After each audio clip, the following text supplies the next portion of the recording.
KTR quash petition ని కొట్టేసింది high court. అయితే హైకోర్టు తీర్పుని సవాల్ చేస్తూ సుప్రీంకోర్టుకు వెళ్లారు కేటీఆర్. ఏసీబీ కేసు కొట్టేయాలంటూ నిన్ననే పిటిషన్ దాఖలు చేశారు. ఫైల్ లిస్ట్ అయిన తర్వాత విచారణ జరిగే ఛాన్స్ ఉంది. రేపు ఏసీబీ విచారణకు కేటీఆర్ వెళ్తుండటంతో మరి ఇవాళ సుప్రీంకోర్టులో ఏం జరుగుతుందన్న ఉత్కంఠ నెలకొంది. కేటీఆర్ పిటిషన్పై విచారణ చేపడితే తమ వాదన కూడా వినాలంటూ రాష్ట్ర ప్రభుత్వం కేవియట్ వేసింది.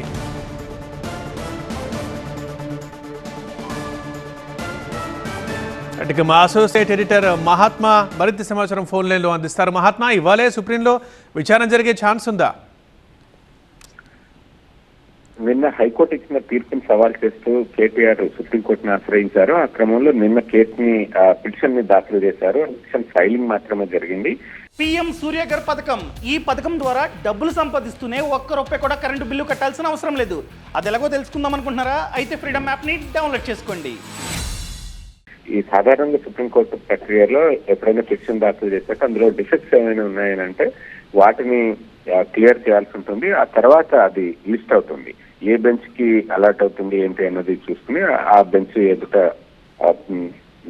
పిటిషన్ లిస్ట్ అయిన తర్వాత అప్పుడు విచారణ చేపట్టే అవకాశం ఉంటుంది. అయితే ఎప్పుడైనా ఎమర్జెన్సీ లేదా అర్జెన్సీ ఉంది అనుకున్నప్పుడు సంబంధిత పిటిషనర్ తరపు న్యాయవాదులు సీజే కోర్టులో దాన్ని మెన్షన్ చేసి తమకున్న అర్జెన్సీని ఎక్స్ప్లెయిన్ చేసి వీలైనంత త్వరగా ఈ కేసుని లిస్ట్ చేయాలని చెప్పి అభ్యర్థించే అవకాశం ఉంటుంది. అప్పుడు చీఫ్ జస్టిస్ డిస్క్రిషన్ మేరకు దాన్ని వెంటనే టేకప్ చేయాలా లేదా ఏ రోజు దాన్ని టేకప్ చేయాలి, ఏ బెంచ్ ఎదుట దాన్ని టేకప్ చేయాలన్నది ఆయన నిర్ణయించే అవకాశం ఉంటుంది. ప్రస్తుతం కేసు జస్ట్ ఫైల్ మాత్రమే అయింది, ఇంకా లిస్ట్ కాలేదు.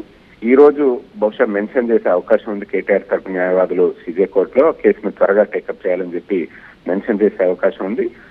తద్వారా ఆ మెన్షనింగ్ ని ఆ అభ్యర్థనను న్యాయస్థానం ఎంత మేరకు పరిగణలోకి తీసుకుంటుంది, వెంటనే దాన్ని లిస్ట్ చేసి విచారణ చేపడుతుందా లేదా అన్నది ఆ మెన్షనింగ్ తర్వాతనే మనకు ఒక క్లారిటీ వస్తుంది. రైట్ మహాత్మా.